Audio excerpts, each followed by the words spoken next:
Hello friends, you are welcome once again on my YouTube channel which name is economics Bharati. पिछले वीडियो में हमने गुलाम वंश के बारे में पढ़ा था और इस वीडियो में हम पढ़ेंगे खिलजी वंश के बारे में। खिलजी वंश की स्थापना आप जानते हैं 1290 ईस्वी में हुई थी, जो जलालुद्दीन फ़िरोज़ खिलजी ने की थी। फ़िरोज़ खिलजी का असली नाम मलिक फ़िरोज़ था और खिलजी वंश 1290 ईस्वी से लेकर 1320 ईस्वी तक चला था। 1290 से 1320 ईस्वी तक इस वंश ने कुल 30 साल तक ही शासन किया था। काफ़ी छोटा कार्यकाल था खिलजी वंश का। जलालुद्दीन फ़िरोज़ खिलजी ने 1290 ईस्वी में खिलजी वंश की स्थापना की थी और जलालुद्दीन फ़िरोज़ खिलजी ने अपना राज्याभिषेक दिल्ली के निकट किलोकरी किले में किया था। किलोकरी किले में दिल्ली के निकट किया था, ना कि दिल्ली में। ठीक है। दूसरी चीज़, 1296 में इसने देवगिरी के अभियान पर अलाउद्दीन खिलजी को भेजा था। देवगिरी में वहाँ के समय जो राजा थे वो थे रामचंद्र देव। ठीक है।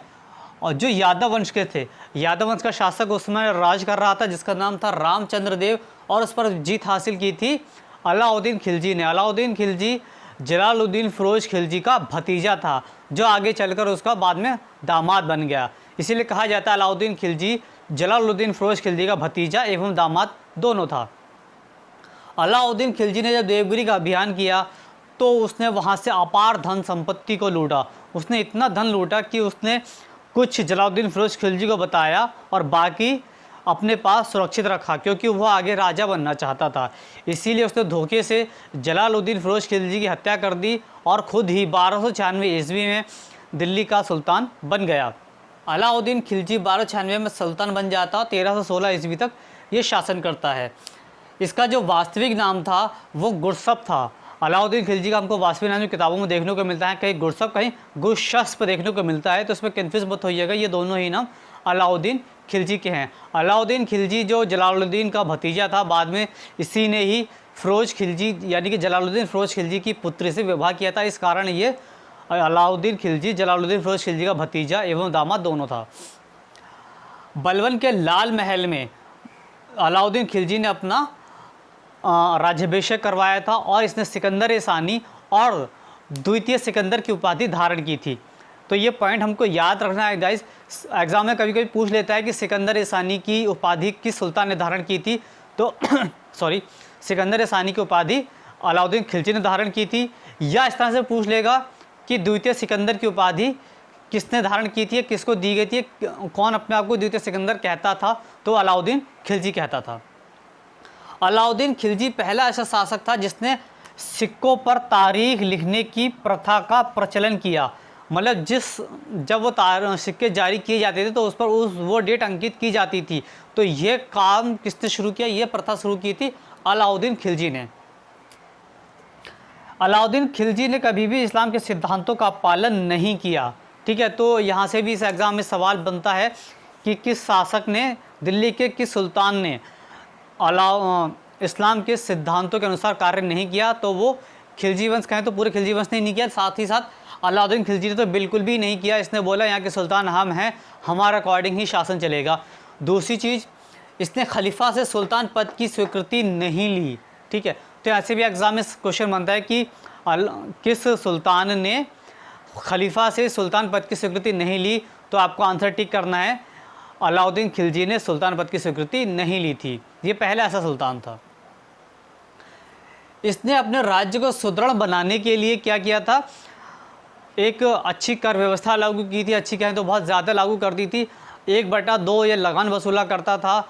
और इसने अपने राज्य को सुदृढ़ करने के लिए और विद्रोह से दबाने के लिए दान, उपहार और पेंशन में दी गई जो भी भूमि थी उसको वापस ले लिया था, खालसा भूमि में कन्वर्ट कर दिया था।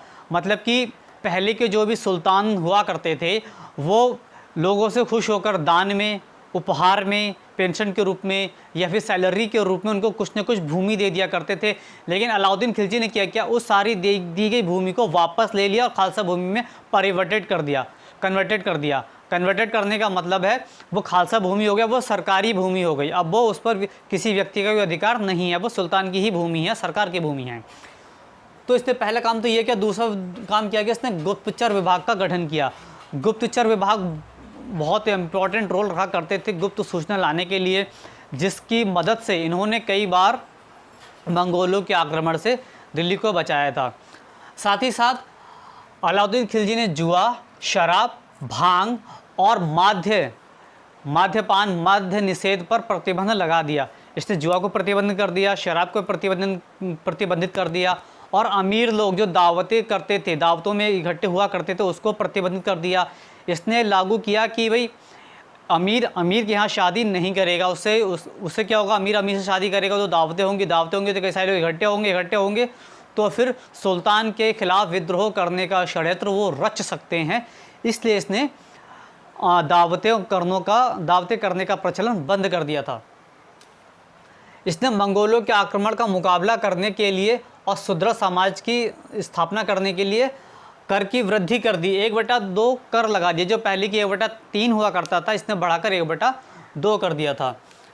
इसने ये पहला ऐसा सुल्तान था जिसने भूमि की माप कराकर टैक्स वसूला, यानी कि लगान वसूलने के लिए इसने क्या किया, पहले सर्वे करवा, जैसे हम लोग आजकल सर्वे कहा करते हैं, इसने माप कराई। मापतोल करवाने के बाद ही इसने प्रति व्यक्ति उसकी ज़मीन का माप करा के दर तय किया कि उस पर कितना लगान लगाया जाए, उसकी कितनी उपज, कितनी भूमि उसके पास है, कितनी उपज उससे होगी और कितना टैक्स ये हमको देगा, उसके अकॉर्डिंग ही ये टैक्स वसूला करता था। ये पहला ऐसा राजा था और ये पहला ही ऐसा सुल्तान था जिसने होलिया लिखने और घोड़ों को दागने की प्रथा का प्रचलन किया। जितने भी सैनिक हुआ करते हैं इन सबका ये लोग होलिया लिखा करते हैं। जैसे आजकल अगर आप भर्ती होते हो कहीं भी तो फ़ोटो मांगी जाती है, पूरा होलिया ही वहाँ पर गवर्नमेंट के पास पहुँच जाता है, लेकिन उसमें फ़ोटो की व्यवस्था नहीं थी, इसलिए होलिया लिखा करते थे। साथ ही इसने घोड़ों को दागने की प्रथा का भी चलन किया। घोड़े दागने से क्या होता था, उससे पता चल जाया करता था कि हमारे पास किस नस्ल के कितने घोड़े हैं और वो किस काबिल हैं, उनसे क्या क्या काम लिया जा सकता है। इस तरह से इसने स्ट्रॉन्ग सेना का गठन किया। साथ ही साथ अलाउद्दीन खिलजी ने क्या किया, इसने स्थायी सेना का गठन किया। एग्ज़ाम में यहाँ से भी सवाल पूछ लेता है कि स्थायी सेना का गठन किसने किया था या किसने स्थायी सेना का प्रचलन शुरू किया, तो अलाउद्दीन खिलजी आपका आंसर होना चाहिए। पहले क्या होता था, युद्ध के समय सेना को बुला लिया करते थे, जी युद्ध की समाप्ति हो जाती तो सेना को कुछ ना कुछ उपहार भेंट स्वरूप देकर उनको वापस घर भेज दिया करते थे। लेकिन इसने स्थायी सेना रखी जिसको बदले में ज़मीन ना देकर, भूमि ना देकर उनको कैश के रूप में सैलरी देना शुरू किया।